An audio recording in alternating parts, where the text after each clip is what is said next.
이재명, 이낙연, 민주당 양강 주자가 고 김대중 전 대통령 기일을 앞두고 나란히 텃밭인 호남을 찾아 경쟁하고 있습니다. 또 대선 주자 토론회를 두고 갈등이 번지고 있는 국민의힘은 수습 방안을 두고 고민이 깊습니다. 취재기자 연결합니다. 송재인 기자. 네, 정치부입니다. 이른바 명락대전이 이번에는 텃밭인 호남에서 벌어지겠군요. 네, 말씀하신 대로 호남 지역은 민주당의 전통적인 지지 기반인 만큼 경선의 최대 승부처로 꼽힙니다. 이재명, 이낙연, 양강 주자가 연휴를 맞아 나란히 호남을 찾은 배경입니다. 특히 민주당의 정신적인 뿌리라고 할 수 있는 고 김대중 전 대통령 기일이 오는 18일인 만큼 정통성을 강조하기 위한 행보로 풀이됩니다. 이재명 지사는 오전 풍력단지 개발이 추진되고 있는 전남 목포 신항만을 찾아 일찍이 포심 공략에 나섰는데 들어보겠습니다.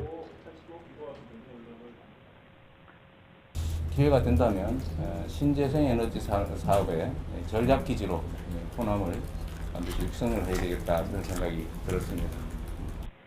네, 이 지사는 이어 오후에 직접 김 전 대통령 생가를 찾는데 이낙연 전 대표는 이미 하루 전 목포에서 김대중 전 대통령과의 인연을 강조하며 선점에 나섰습니다. 대학 강의실보다 김대중 선생의 연설장이 훨씬 더 저에게 큰 희망을 주었습니다. 그것이 저의 남루한 청춘의 시작이었습니다. 네, 이낙연 전 대표는 오후 광주 학동 참사 유가족을 만난 뒤 총리 시절 확정된 사업인 노을대교 부지를 방문합니다. 이번 호남행의 배경에는 출렁이는 여론조사 결과에 따라 양강주자 누구도 집토끼 표심을 확신할 수 없다는 점도 한몫합니다. 그런 만큼 이재명 지사는 이번에 상대적으로 지지세가 약한 전남에서 승기를 굳히겠다는 계획이고 이낙연 전 대표 역시 호남에서 골든크로스 가능성이 가장 크다고 보고 표심 공략에 나설 방침입니다. 이런 가운데 추격주자인 정세균, 박용진 후보는 수도권에서 광복절 관련 일정을 소화했습니다. 네, 국민의힘 분위기도 알아보죠. 토론회를 둘러싼 갈등이 좀처럼 가라앉지 않고 있는데 마땅한 합의점을 찾기가 어려운 상황이라고요. 네, 국민의힘 지도부의 고민이 깊어지는 이유입니다. 대선 주자 토론회를 둘러싼 이준석 대표와 윤석열 전 총장 측의 대립이 이제는 다른 대선 주자들과 지도부로까지 번졌습니다.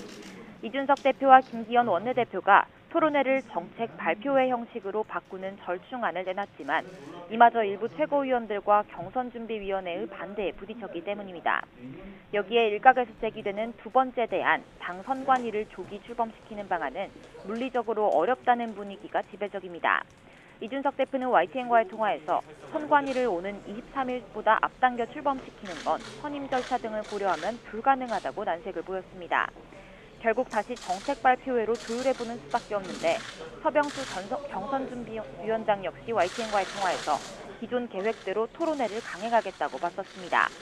당 지도부와 경선준비위원회, 주자들까지 모두 팽팽하게 맞서면서 답답한 상황이 이어지고 있는 겁니다. 갈등의 중심에 있는 당사자 윤석열 전 총장도 오늘 공개 일정을 잡지 않고 내부 정비에 주력하면서 연휴 동안 해결의 실마리가 마련되기는 쉽지 않을 것으로 보입니다. 지금까지 정치부에서 YTN 송재인입니다.